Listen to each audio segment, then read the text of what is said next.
आम्ही कर्णेश्वर मंदिरला पोहोचलेलो आहेत आणि आत्ता ते जवळजवळ 6 वाजलेत, 6:15 वाजून गेलेत. Let's go.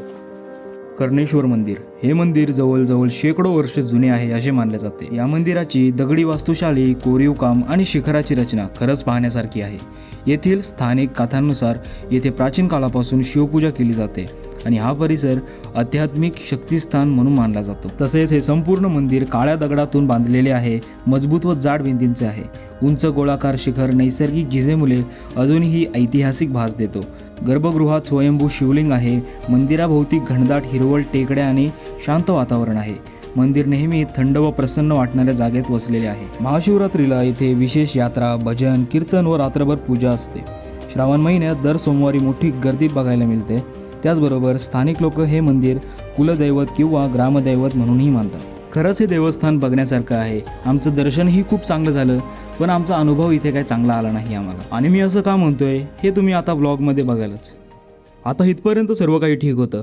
आम्ही आमचं दर्शन घेत होतो आणि या बाबांना विदाऊट डिस्टर्ब करता, यांची पूजा भंग न करता आम्ही आमचं दर्शन घेऊन बाहेर पडतच होतो. पण त्याआधी माझ्या मावशीला तिथे दानपेटी दिसते, म्हणून ती भक्तीपायी थोडेफार पैसे दान करायला जाते. आणि मग आम्ही एक्सपेक्ट पण केलं नव्हतं अशी गोष्ट होते.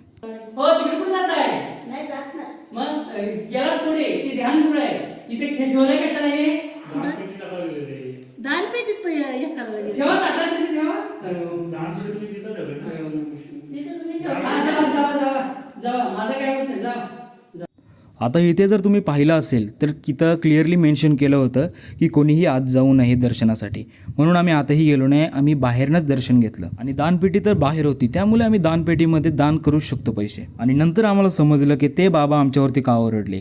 त्यांचं म्हणणं होतं पैसे दानपेटीत दान न करता माझ्या आरतीच्या थालीमध्ये ठेवा, जेणेकरून ते पैसे पर्सनल यूजसाठी वापरतील. आणि जे की पूर्णपणे चुकीची गोष्ट आहे. आणि ज्या प्रकारे त्यांनी आमच्याशी बोलणं केलं, ज्या प्रकारे आमच्याशी वाद घातला, तोही एकदम चुकीचा होता. म्हणून आम्ही पण जास्त काही वाद न घालता मंदिराच्या बाहेर आलो. पण गोष्टी इथेच थांबत नाहीत. ज्यानंतर आम्ही मंदिराच्या बाहेर येतो त्यानंतरच मंदिरामधून जोर जोरात भांडायचे आवाज चालू होतात. मला जर चांगल्या क्लिप्स भेटल्या डेच्या,